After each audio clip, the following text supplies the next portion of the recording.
हरि ओम. ज्ञानेश्वरी अध्याय 18 ओवी 116 ते 125.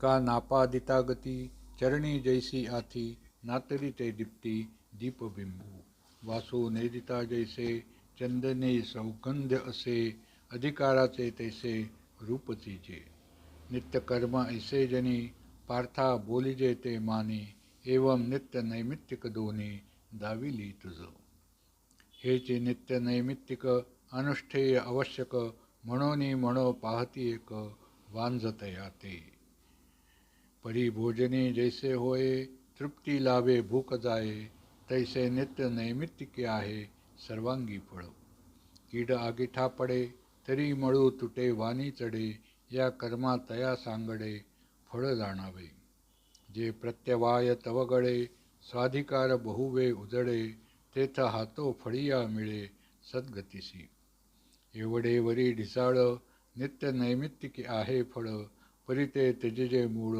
नक्षत्री जैसी लता पिके आघवी तव चूत बांधे पालवी मग हात न लावीत माधवी सोडून घाली तैसी नोलांडिता रेखा चित्त दिजे नित्य नैमित्तिका पाठी फळा किजे अशेखा वांताचे वाणी. हरि ओम.